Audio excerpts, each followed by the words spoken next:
কজন আছেন খুব ধ্যান দিয়ে শুনবেন, যারা গৃহকর্মী আছেন তারাও কানটা রাখবেন হরি কথার দিকে। পৃথিবীতে দুর্লভ কি? জড়জগতের ক্ষেত্রে বলবে টাকা, জায়গা, গাড়ি, বাড়ি, ফিশারি, ব্যাংক ব্যালেন্স, ইট ভাটা। কিন্তু পরমার্থী জগতে বলছেন এই পৃথিবীতে দুর্লভ হলো কোন সাধুগুরু বৈষ্ণবের সঙ্গ বা কৃপা পাওয়া। আজকে চংরা কালাকন্ডার নবকুঞ্জের সাধুগুরু বৈষ্ণবের চরণে এই নিবেদন, এই আপনি এতদিন পর্যন্ত যা করেছেন তার একটা কানাকড়িও সঙ্গে যাবে না। আর আপনাকে চংরা কালাকান্ডা নবকুঞ্জের ভক্তবৃন্দ আপনার অর্থটাকে গোবিন্দ সেবায় লাগিয়ে দেওয়ার জন্য যে ব্যবস্থা করলো, তাই তাদের চরণে আমি অনন্ত কোটি প্রণাম জানাই। টাকা কার নাই? কার টাকা নাই? পকেটে বেচে বেচে দেখছে মাইকে চলছে উমুক উমুক 10 টাকা, ডেলি বিড়ি খায় 20 টাকা, ভগবানের সেবার জন্য হয় 10 টাকা।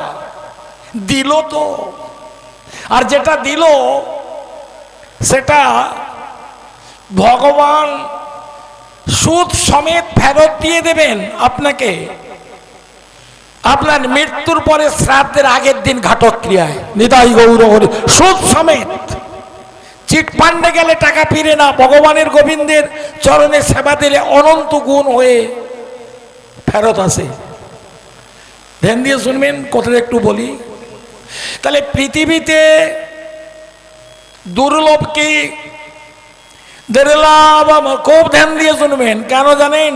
আপনার পরপারের কড়ি সঞ্চয় হচ্ছে, এত মেহনতি করছে চংরা কালাকান্ডার সাধুগুরু বৈষ্ণববৃন্দ, খাওয়া নাই, নিদ্রা নাই, শুধু এত এলাকার জগতের আত্যন্তিক কল্যাণ কামনায় স্ত্রী পুত্র পরিবার ছেড়ে পড়ে আছে।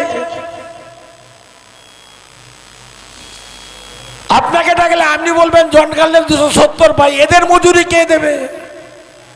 এদের মজুরি ভগবান দেবে। ভগবান দিয়েছেন। তাই ভাগবত পুরাণ বলছেন এই পৃথিবীতে দুর্লভ কি জানো? কোন সাধুগুরু বৈষ্ণবের কৃপা পাওয়া। দুর্লভ মনুষ্য জনমং দেহিনাং ক্ষণভঙ্গুর তত্রাপি দুর্লভং মন্যে বৈকুণ্ঠ প্রিয় দর্শনম। সুকবাচ।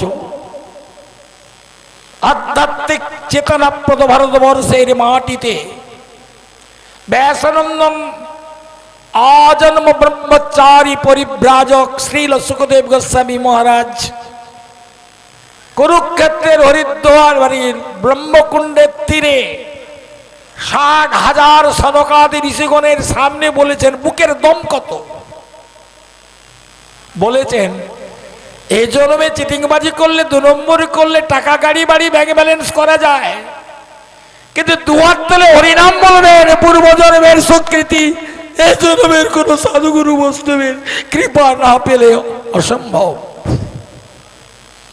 এই পৃথিবীতে যারা এতাবৎ কাল পর্যন্ত শ্রী ভগবানের করুণার আশিতে অভিষিক্ত হয়েছেন, গোবিন্দের চরণারবিন্দে আশ্রয় পেয়েছেন, কেউই সাধুগুরু বৈষ্ণবের কৃপা ব্যতীত পাননি। আর সেটাই ব্যবস্থা করেছে চংরা কালাকন্ডার অগণিত সাধুগুরু বৈষ্ণব। আজকে অনন্ত শয্যায় বসে আছি, এটা মঞ্চে বসে আছি। অনন্ত শয্যা বলতে কি? শয্যা মানে বিছানা, অনন্ত মানে অন্ত নাই যার, নং তৎপুরুষ সমাস। তাহলে যার অন্ত নাই সেই বিছানাটা কি? না, আমাদের যে 14 ভুবন আছে, 14 ভুবনের মেন কন্ট্রোল রুম যেটা, সেটা হলো অনন্ত শয্যায় ভগবান শুয়ে শুয়ে কন্ট্রোল করছেন আর পদসেবা করছেন লক্ষ্মী দেবী। ভাগবত শ্রবণ করব কেন বলছেন? এই জন্মে টাকা রোজগার করা যত কঠিন, টাকাকে সৎভাবে ব্যয় করা আরো কঠিন। একটা মৃদঙ্গকে কিনে এনে বাড়িতে আনা যত কঠিন, মৃদঙ্গকে যত্ন করে রক্ষা করা আরো কঠিন। কোন বৈষ্ণবকে নিমন্ত্রণ করে বাড়িতে আনা যত কঠিন, বৈষ্ণবের সেবা অপরাধ থেকে নিজেকে বাঁচানো আরো অনেক কঠিন।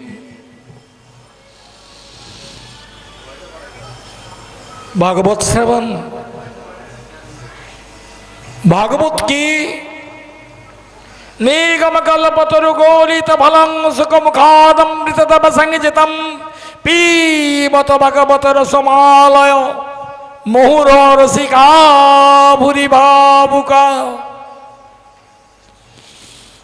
একদিনে বলা যাবে না। ভাগবত হলো নিগম কল্পতরুর, নিগম মানে বেদ, যাহা হইতে সমস্ত কিছু উৎপত্তি হইয়াছে। এই নিগম কল্পতরু হচ্ছে বেদ, হচ্ছে পক্ক ফল।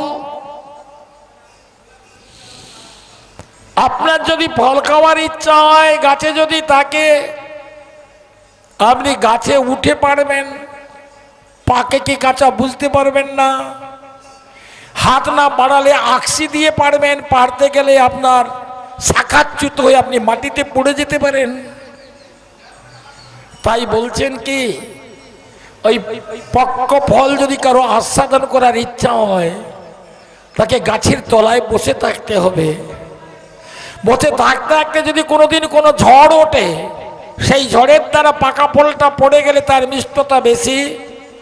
তেমনি ভাগবত কল্প বৃক্ষের তলায় আপনাকে বসতে হবে, সাধুগুরু বৈষ্ণবের কৃপা বাতাসে যদি ভাগবত বৃক্ষের পক্ক ফলটা পড়ে যায়, আস্বাদন করলে ইহ জন্মার্জিত পূর্ব জন্মার্জিত সপ্তর জন্মার্জিত পাপ ক্ষয় কাম হইয়া অন্তিমকালে গোবিন্দ নাম স্মরণ করিতে করিতে গোবিন্দ চরণ পেয়ে আপনি যাবেন।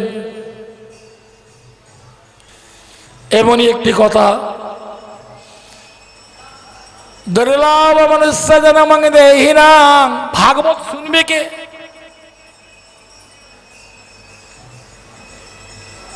না মা, ভাগবত সবার শোনার জন্য না। দেখবেন অর্কেস্ট্রা হলে লোক আছে, ভাগবতে লোক নেই। কেন নেই? দুধের দোকানে লোক নাই, মদের দোকানে লোক ভিড় বেশি। এই কলিকাল, এই কলিকালে শ্রীমদ্ ভাগবত অমল পুরাণ বলেছেন কলিকালে জনমধন্য। বলে কেন? এত দোষের আকার, কপটতা ভ্রষ্টাচারে ভরে গেছে, তবু কলিকালকে শ্রেষ্ঠ বলছেন কেন? বলছে কলৌ দোষণী দে রাজন ঝেক এক মহত গুণ কীর্তনাদেব কীর্তনস্য মুক্ত সঙ্গ পরং ব্রজেত। বলছে কলিকাল সমস্ত কিছু দোষের আকর হলে ও এর একটি মহৎ গুণ আছে। গুণটা কি? যাগ নাই, যজ্ঞ নাই, তপস্যা নাই, ব্রহ্মচর্য নাই, স্ত্রী পুত্র পরিবার ছাড়তে হবে না।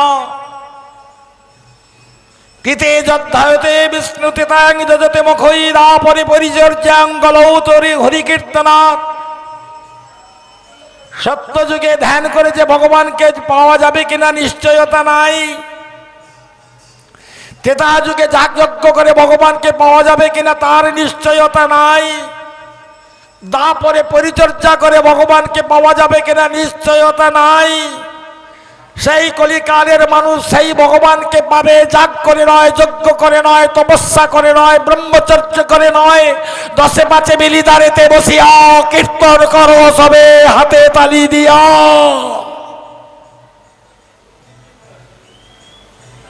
কলিকালে আমার মহাপ্রভু স্বল্পায়ু, ক্ষীণ পুণ্য, অন্নগত প্রাণ পাপে পরিপূর্ণ এই পাপাচারী জীবের জন্য কলিকালের ভাগ্যাকাশে রাধা কৃষ্ণের মিলিত তনু সচিনন্দন গৌর হরি জগ জীবকে বলছে মা বই আমি আছি। যাগ করতে হবে না, যজ্ঞ করতে হবে না, কর্ম ছাড়তেও হবে না, হাতে করো কাম মুখে বলো হরি, অনাসে সংসার যাইবে গো তরি। কলিকালের যুবক বলছে আপনি বলছেন কি নাম করলেই তরে যাবে? বলে নাম করলে নয়, নাম শ্রবণ করলে তরে যাবে। বলে দৃষ্টান্ত আছে? বলে দৃষ্টান্ত আছে। এই কলিকালে নামাচার্য হরিদাসের নাম বন্ধ করার জন্য নটি লক্ষ হীরা 3 দিন অশ্রদ্ধায় নাম শ্রবণ করে জন্ম জন্মার্জিত পাপ থেকে নিষ্কৃতি পেয়ে মহাপ্রভুর চরণ পেয়েছিলেন। অশ্রদ্ধায়, অশ্রদ্ধায়। আজকে তেমনি একটি লীলা একটু বলবো, সেটা হলো এই অনন্ত মঞ্চের সম্বন্ধে আমাদের মানব জন্ম করে কি হলো গো, কি হলো? এমন কি লাগি আইলি ভবে, জায়গা করতে এলাম, বাড়ি করতে এলাম, ঘর করতে এলাম। আজকে চংরাকালাকান্ডা নবকুঞ্জের মেলা স্মরণ করিয়ে দিচ্ছে। ওরে আর সময় নাই, সব ছেড়ে চলে যেতে হবে। যাবার সময় নিয়ে যাবি কি? যদি যাবার সময় কিন্তু নিয়ে যেতে হয় তাহলে নবকুঞ্জের মাঠে এসে গড়াগড়ি দে, সাধু সঙ্গে নিতাই গৌর প্রেমানন্দে হরি বল বল আর প্রসাদ পা। বলতে দ্বিধা নাই।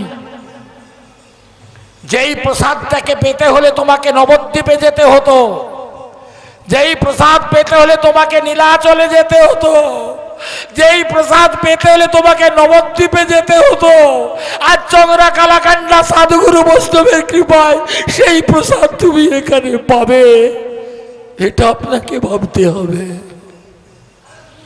এটা আপনাকে ভাবতে হবে। প্রসাদে গোবিন্দে নাম ব্রহ্মণি বৈষ্ণবে স্বল্পপূর্ণ প্রসং রাজং বিশ্বাস নই বোঝাইতে। এই স্বল্প পুণ্যে এগুলো মেলে না। আর সেই ব্রহ্মাতি দুর্লভ শ্রী ভগবানের অধরম্বিত প্রসাদের ব্যবস্থা রয়েছে এখানে। এই 7 দিন বা 9 দিন সাধু সঙ্গে বসে হরিকথা শুনলে, ভগবানের প্রসাদ পেলে আপনার পরমার্থিক করি অবশ্যই বর্ধিত হবে এবং সঞ্চয় হবে, ইহাতে কোনো সন্দেহ নাই। আমরা ভাগবত কথা শ্রবণ করি। ভগবানের তো 84 লক্ষ প্রকারের জীব আছে। একটা কুর্ম, কুর্ম মানে কি মামা? কচ্ছপ। সে কোনো কারণে হরিবাসরের মধ্যে প্রবেশ করে গিয়ে হরি কথা শুনল। আপনি কি জানেন প্রত্যেকটা জীব শুনতে পায়, প্রত্যেকটা জীব কথা বলে। তো ভাগবতের 11 স্কন্ধে ভগবানের কুর্ম অবতারের কথাটা তখন পাঠক পাঠ করছিলেন। ও শুনতে পেয়ে ওর দৃঢ় ধারণা জন্মালো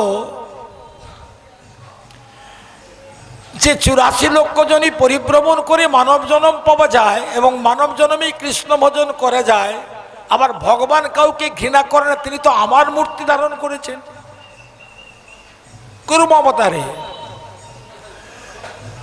যখন বেদকে নিয়ে চলে গেছিল হয়গ্রীব তাকে উদ্ধার করেছিলেন কুর্ম অবতারে।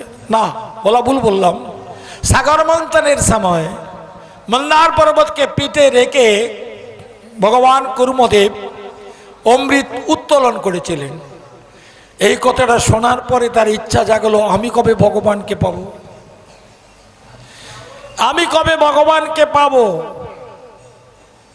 তো এই কথা চিন্তা করতে করতে চিন্তা করছে কবে পাবো কবে পাবো, এই যে প্রাপ্তি লালসা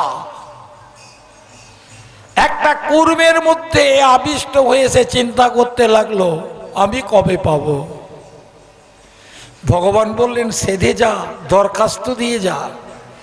এই জড়জগতের দরখাস্ত দিলেই যেমন ইন্দিরা বিকাশ সঙ্গে সঙ্গে পাওয়া যায় না, তেমনি আমার কাছে দরখাস্ত দিলে সঙ্গে সঙ্গে কৃপা লাভ করে না, দরখাস্ত করে যাও। তাহলে আমাদের দরখাস্তটা কি হবে? জেনে গেছি সাধুর সঙ্গে বসে পৃথিবীতে আমার কিছু নেই, শেষের দিনে যাওয়ার সময় যেন তোমার নাম করে করে দেহ ত্যাগ করতে পারি। তাও যদি না পারি, যারা নাম করে তাদের সঙ্গে আত্মীয়তার সম্পর্ক স্থাপন করি।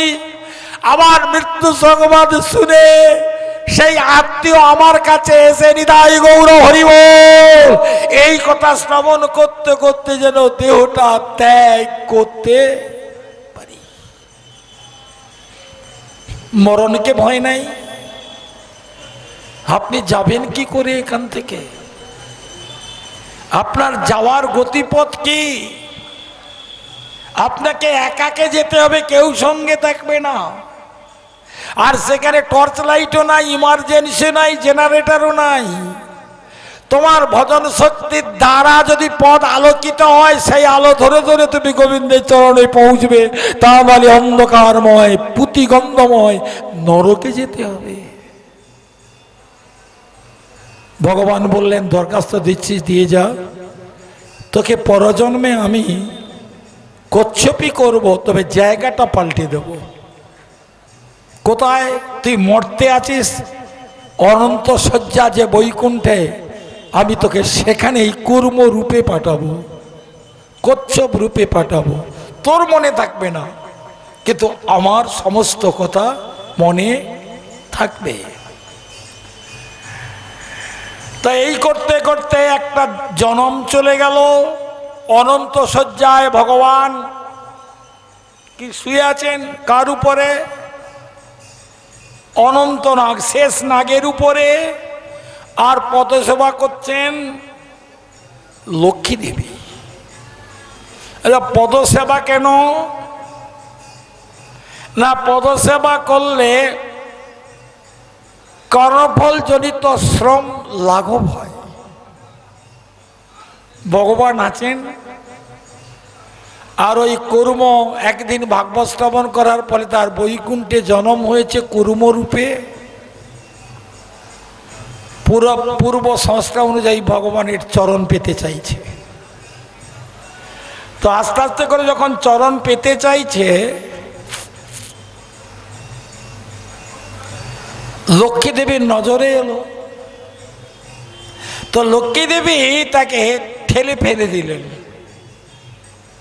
যেই না ঠেলে ফেলে দিল, খুব ধ্যান দিয়ে শুনবে, যেই না ঠেলে ফেলে দিল, আবার চেষ্টা করে আস্তে আস্তে করে শ্রী ভগবান এর চরণ ছুঁইতে চাইলেন না। আবার যখন ঠেলে দিল, বলল এদিকে কোনো আর চান্স নেই। মাথার দিক দিয়ে উঠতে চাইল ভগবানের, তো দেখতে বল অনন্ত শেষ নাগ দেখতে পেলে ওকে ফেলে দিল। আবার গেল, তো আবার এ যদি ঠেলে দেয় তো এ তো ফেলে দেয়, এ যদি ফেলে দেয় এ তো ঠেলে দেয়। আজকে কর্মের চোখে জল, আমাদের চোখে জল নাই। আমরা স্ত্রী পুত্র পরিবার হারিয়ে কাঁদি, অর্থ হারিয়ে গেলে কাঁদি, ক্ষতি হয়ে গেলে কাঁদি, কিন্তু ভগবানের জন্য চোখের জল আমাদের কাছে নেই। ভগবান বললেন এরা তোকে আসতে দেবে না রে আমার কাছে, কারণ এই নীলাতে চরণটা চলে গেছে লক্ষ্মী দেবীর কাছে, আর শিরোদেশ মানে মাথাটা চলে গেছে অনন্ত দেবের কাছে। তো তোর যে এই বাসনা, আমার চরণ প্রাপ্তির সান্নিধ্যে আসার যে বাসনা, এই বাসনাটা আমি জানি। তো তুই আজকে যারা তোকে আমার কাছে আসতে দিল না, একদিন দেখবি আমার চরণ ধোয়াবি তুই, আর এরা দাঁড়িয়ে দাঁড়িয়ে দেখবে। অবলুপ্তি ঘটে গেল। ভগবান এই ভজনজনিত কুর্মকে পাঠিয়ে দিল অযোধ্যায় মানুষ রূপে, মানব রূপে। নাম হলো তার কিবট। কাজটা কি দিল? সরযূ নদী পারাপার করা। সরযূ নদী পারাপার করার জন্য, অর্থাৎ যেটাকে বলে মাঝি। বুঝতে পারছেন কথাটা? সরল করে বলছে। এই কজন আছেন খুব ধ্যান দিয়ে কথাটা শুনবেন, আমাদের কি করা উচিত। মাঝি। রামচন্দ্র ভগবান ত্রেতাতে মর্যাদা পুরুষোত্তম অবতারে দশরথ তনয় হয়ে 4 ভাগে অংশ নিয়ে জন্মগ্রহণ করেছিলেন, আপনারা সকলেই জানেন। তো রামচন্দ্রের বনবাস হয়ে গেছে।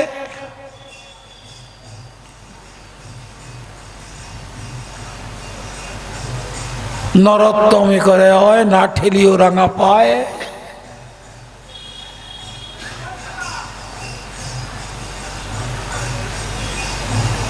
বনবাস হয়ে যাবার পরে সরস্বতীর তীরে দাঁড়িয়েছে রামচন্দ্র, লক্ষ্মণ আর সীতা। খুব ধ্যান দিয়ে শুনবেন। তাহলে এক জন্ম কুর্ম, দ্বিতীয় জন্ম কুর্ম, তৃতীয় জন্মে মানব রূপে সে জন্মগ্রহণ করেছে এই পুণ্যময় ভারতবর্ষের অযোধ্যা নগরীতে, যেখানে ভগবান লীলা করার জন্য প্রকট হয়েছেন। তো যেই না গেছে সন্ধ্যাবেলা, সন্ধ্যা হয়ে এসেছে, রামচন্দ্র বলছেন লক্ষ্মণকে, লক্ষ্মণ বড় ক্ষুধা পেয়েছে।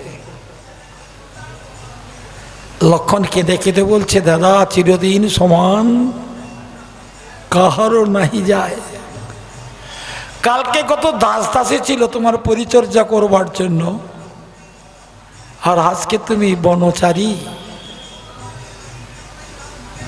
স্নানটা করবো অবেলায়, বলে নদীতে, সরযূ নদীতে স্নান করো।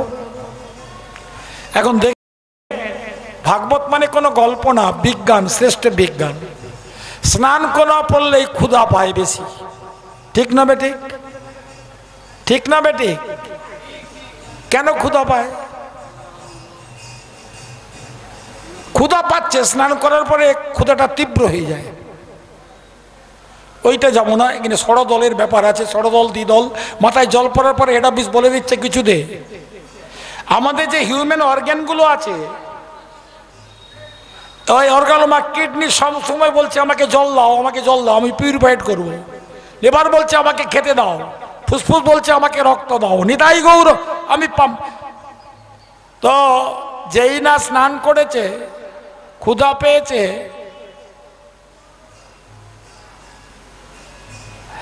লক্ষ্মণ বলছে স্নান করবেন আপনি? বলে হ্যাঁ। বলে তীর ধনুকটা কোথায় রাখি? বলে দাদা তীর ধনুকটা তুমি ওই বেলাভূমির উপরে, মানে বালির রাশি যে আছে সরযূ নদীর তটে, ওকে গ্রথিত করে দাও, মানে গেঁথে দাও। বলে না লক্ষ্মণ, তুমি এটা ধরো না। বলে না, বড় ভাই পিতৃতুল্য, বড় ভাইয়ের আসন ভূষণ বাসনে ছোট ভাইয়ের কোনো অধিকার নাই। সালা জাহান্নামে গেছে, জীবন তো উচ্ছন্নে গেছেই। আমরা পোশাকে ভদ্র হয়েছি, চরিত্র, বিবেক, মনুষ্যত্ব সব শেষ। আগের দিনে মায়েরা বলতো দেবরের জামা কাপড় যেন গায়ে না লাগে আলাদা করে করবে, আর এখন যে কি হচ্ছে সেটা আর বলার প্রয়োজন রাখে না। তো যেই না করেছে, স্নান করে এসেছে, স্নান করে আসার পরে যেই তীরটাকে উন্মোচন করলো, দেখলো তীরেতে রক্ত। রক্তটা কোথা থেকে এলো? বাড়িটাকে উত্তোলন করে দেখতে পেল একটা ব্যাঙ। ভগবান বলছেন, হ্যাঁ রে, তুই তো আমার সৃষ্ট, তোর গায়ে যখন তীরটা গাঁথা হচ্ছে তুই বললি না কেন যে আমি এখানে আছি?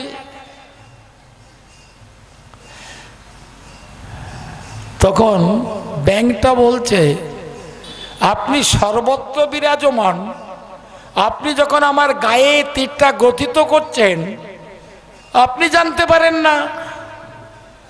বলে, জানতে আমি পেরেছি, কিন্তু ঈশ্বর মানো আর না মানো কর্মফল তোমাকে ছাড়বে না। তুই ডাকতে পারতিস। ব্যাংক তখন বলছে, কোন মানুষের দ্বারা আক্রান্ত হলে মানুষ ভগবানকে ডাকে, ভগবান মুখে রক্ষা করো, কিন্তু ভগবান যার কাঁধে চাপবে নিতাই গৌর, সে কাকে ডাকবে?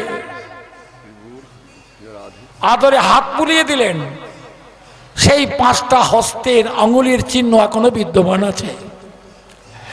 এটা হয়ে যাবার পরে নীলাটা একটু অন্য জায়গায় যাবে, তার মানে লক্ষণ রামচন্দ্র বলছে একটু পার হতে হবে তো পঞ্চবটি বন, ফল আরোহণ করতে হবে, খাবো কি? কিন্তু কাউকে তো দেখতে পাচ্ছি না। দেখো না গো, কেউ নৌকা পারাপারের জন্য আছে কিনা? রামচন্দ্র জানে সেই কুর্মকে আমি মাঝি করে পাঠিয়েছি। কোনো গল্পের কথা নয়, খুব ধ্যান দিয়ে শুনেন। মাঝি করে পাঠিয়েছি। কি পাল্টে গেল মনে হয়? হ্যাঁ, আচ্ছা, পাঠিয়েছি। যখন এমন চলছে তখন বলছে, তোরা কে পারে যাবি গো, ও গো নগরবাসিনী।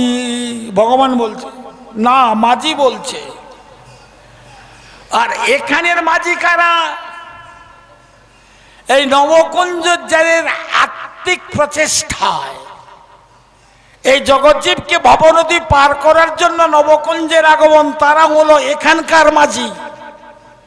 যদি পার হতে হয় তাহলে ওদের কথা শোনো। ওরা বলছে, তোরা কে পারে যাবি গো, ও গো নগরবাসিনী। এরা বলছে, ও গো নগরবাসী, অচৈতন্য জীব, যারা সংসার ভবার নামে পাড়ি দিয়ে গোবিন্দ চরণে যেতে চাও, এসো নবকুঞ্জের দ্বারে, গড়াগড়ি দাও, সাধু সঙ্গে নিতাই গৌর প্রেমানন্দে হরি বল বলে একটু হরি কথা বলো, পরপারের কড়ি সঞ্চয় করো, আর কৃষ্ণাম করতে করতে ভবনদী পার হয়ে যাও।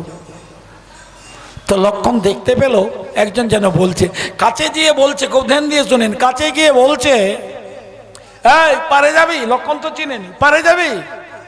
চলে সকাল থেকে বউনি হয়নি, আর স্ত্রীর কাছে গালাগালি খেতে হবে। কজন আছে?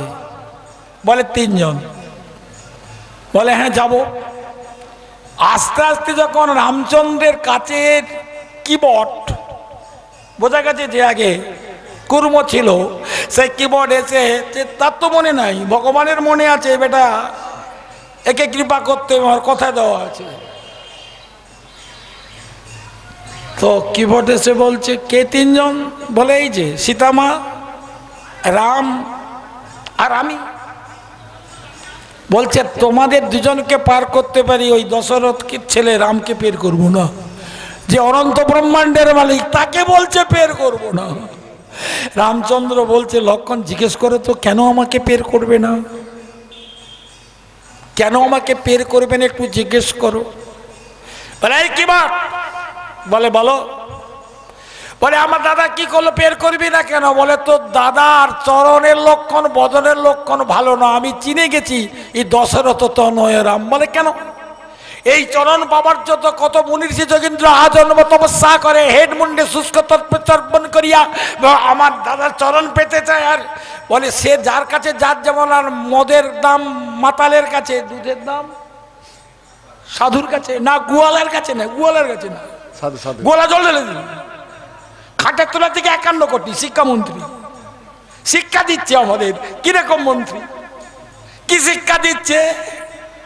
ওই শিক্ষাটা যদি পরমার্থিক জগতের শিক্ষা পেত, ওখানে যদি একদম নিষ্কলঙ্ক বৈষ্ণব বসে থাকতো, যার আত্মতত্ত্ব জ্ঞান আছে, পর জিনিস নেওয়া অন্যায়, সঠিক জিনিস সঠিক বস্তুকে দিতে হবে। আজ আমাদের এমন অবস্থা হতো না, তার একটাই কারণ, ভাগবত চেতনার অভাব।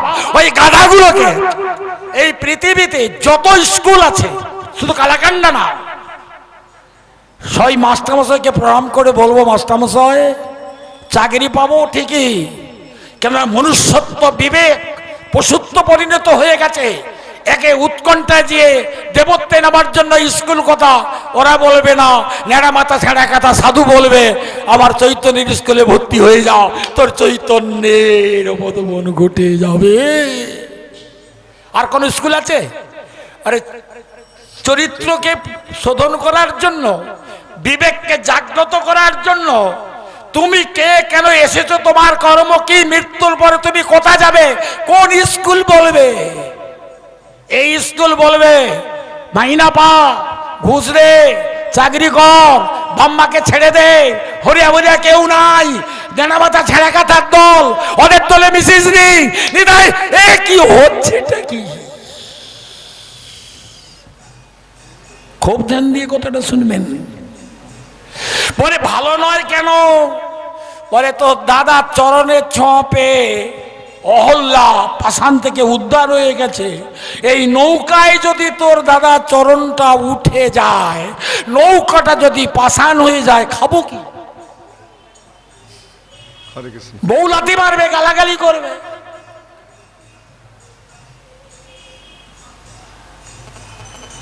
লক্ষণ বলে, হ্যাঁ কথাটা তো ঠিক বলছো দাদা, ও তোমার পায়ের দোষ দিচ্ছে, তুমি নাকি একটা পাষাণে পা দিয়ে একটা মেয়ে হয়ে গেছে, তার ওর ভয় হচ্ছে নৌকায় যদি পা দেয় তাহলে যদি মেয়ে হয়ে যায়।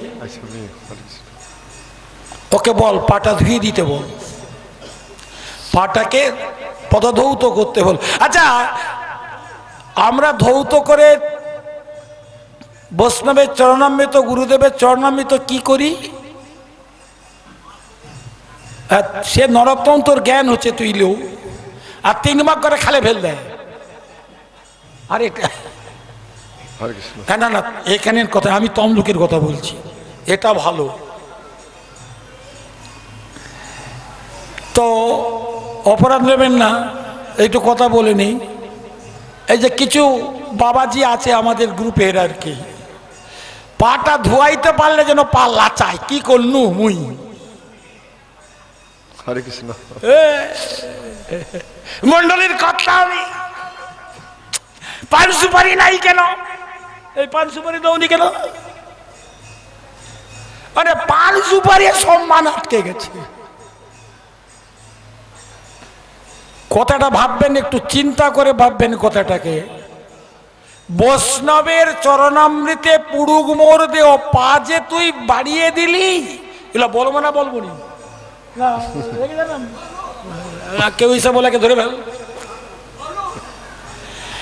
পাটা যে তুমি বাড়িয়ে চরণামৃত দিলে, তোমাকে জানতে হবে আগে তোমার দেওয়ার ক্যাপাসিটি আছে তো।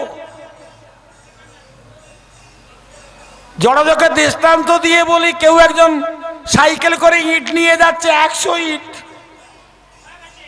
বলে কত করে? বলে ময়না থেকে এখানে পর্যন্ত 70 টাকা বউনি। বলে আমি আমার সাইকেল আছে বইব। এখন সাইকেলে বই নিয়ে লোড করার পরে আর না আসতে বাংড়া মোড়ে এসে বেঁকে গেছে, না যেতে পারে স্টপেজে, আর না আসতে পারে ঘর।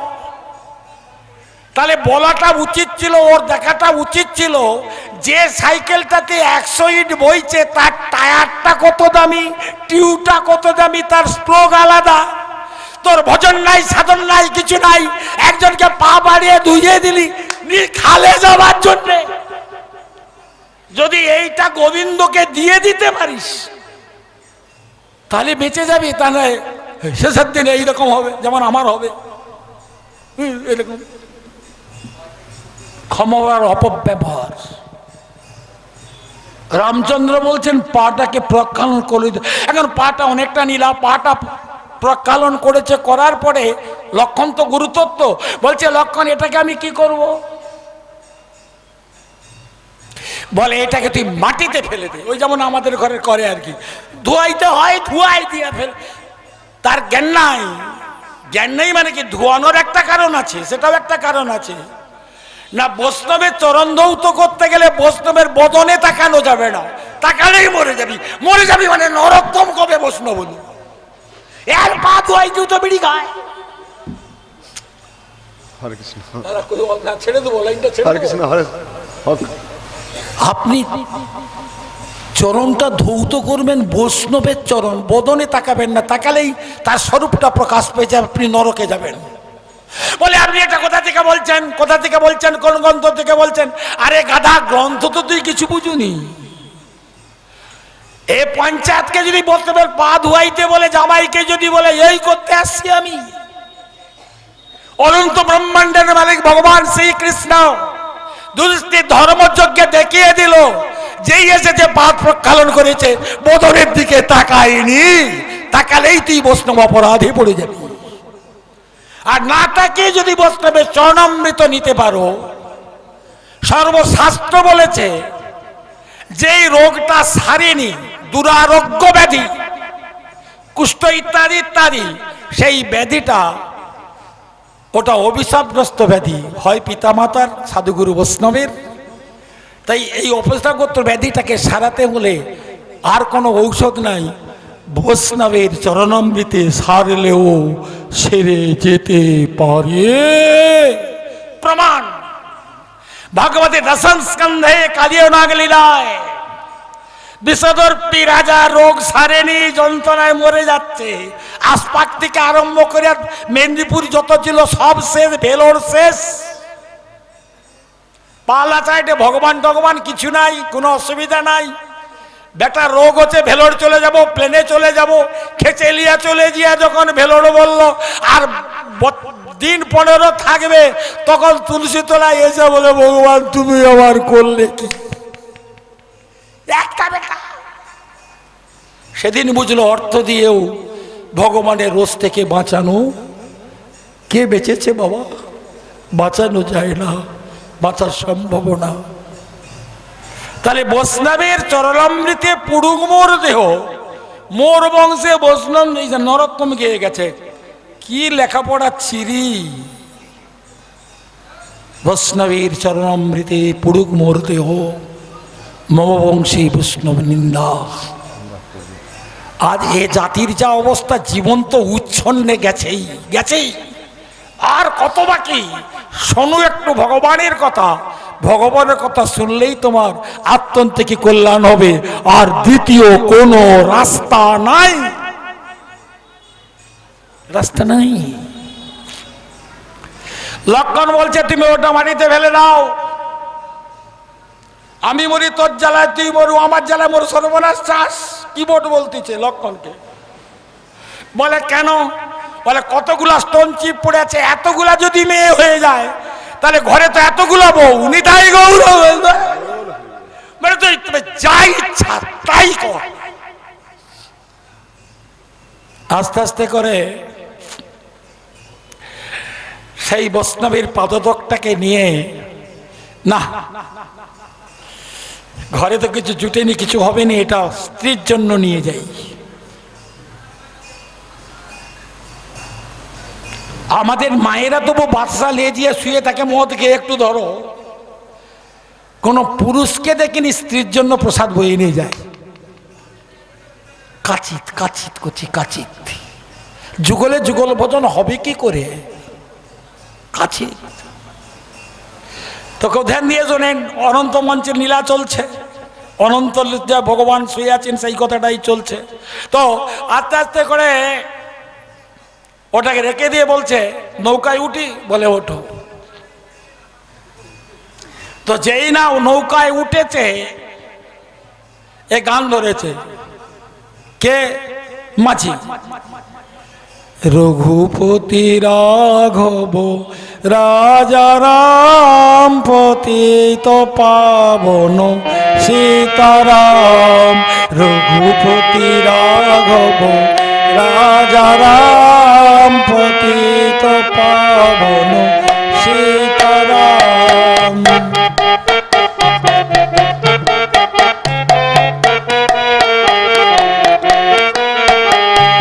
দশরথ তনয়ন রঘুপতি রাঘব রাজা রাম দশরথ তন নন্দন রাম রঘুপতি। আরে গান করতে বারণ করো, রামচন্দ্র বলছে গান করতে বারণ। লক্ষণ এই নৌকা তাড়াতাড়ি চালাতে বলো, তাড়াতাড়ি চালাতে বলো নৌকা। কে বলছে? রামচন্দ্র। ভগবান বলছে তোমার সংসারের মধ্যে তোমার দেহ নৌকা তাড়াতাড়ি চালাতে বলো, খাঁজ এসে যেতে পারে 40-45-এ। কি লাজ, কি উৎপাত, কি কালি, কি মনসার উৎপাত। শেষের দিনে তো মনসা মনসা কালী কালী বলে যাবিনি। যদি কিছু হয় নবকুঞ্জের দৌলতে গোবিন্দের কৃপা লাভ হবে। তো যখন যাচ্ছে, চলো গুরু যাই দুজন পরে, চলো গুরু ও আমার একলা যেতে ভয় করে, ও আমার একলা যেতে ভয় করে, চলো গুরু যাই দুজন পরে, চলো গুরু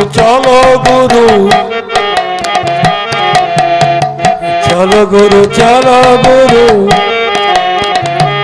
আমার দেহ ছিল শ্মশান সমান, গুরু এসে মন্ত্র দিয়ে করলো ফুল বাগান। আরে দেহ, হাত দেখালে বন্ধ করবি বাপ, আমার নাম কালী আছে। সে এসে বলে কি দেহ শ্মশান? শ্মশানে তো মরা পুরা হয়। আপনি 70,000 টাকা বেতন পাই, পড়াই আর না পারাই বসে বসে বেতন পাই, তোরা নেড়া মাথা ছেঁড়া কেদা ভিক্ষা করে খাও। তোরা বলু শ্মশান দেহটা, এত বডি লোশন, এত ভালো জামা কাপড়। বলে তুই পণ্ডিত হয়েও তো মূর্খ, দেহটা শ্মশান কি করে হলো? বলে তোর বাবা যদি মরে যায় তাকে দাহ করতে গেলে স্নান করে ঘরে ঢুকিস না, এই গায়ে ঢুকে যাস। বলে স্নান করে ঢুকি। বলে কেন ঢুকিস? বলে বাপ ডেড বডি, তাকে দাহ করছি, অসুচি হয়ে গেছে, তাই স্নান করে শৌচ হয়ে ঘরে ঢুকতে হয়। বলে হাতে যে তোর একটা 1.5 কেজি সিলভার কাপ, ওটা ডেড বডি নয়। ওকে পুরো কথা শ্মশানে, একে রান্না করি কথা ঘরে। তো যে ঘরে হয়, যে খায়, যে বয়, যে এলিয়ে আসে, চারজনই পাপী।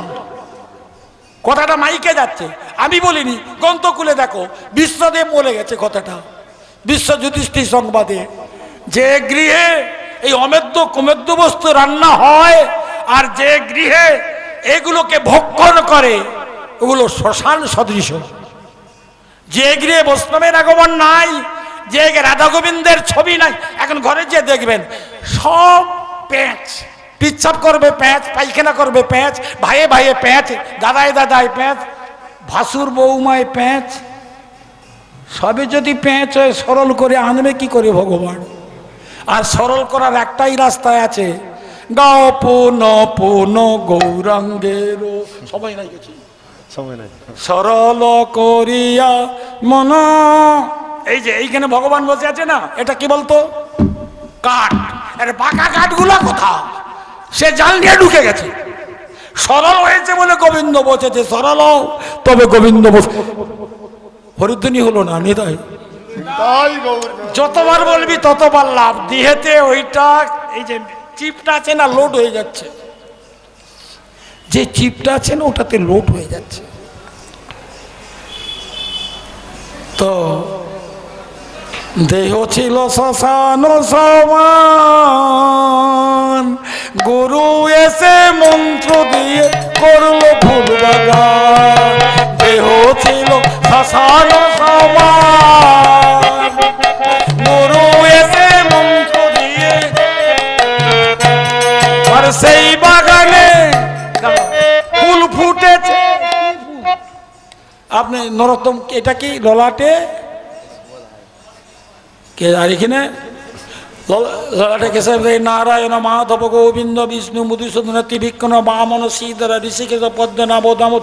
এইটা যদি জল দিয়েও একটু বারবার দেহটাই বুলায়, হরে কৃষ্ণ, সংকেতং পরিয়াসং স্তবং হলো নেবে বা, তাহলে মনের অজান্তে ও ভগবানের নামটা উচ্চারণ করা হলো।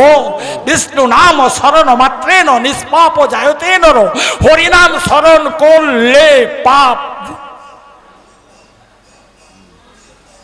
চলে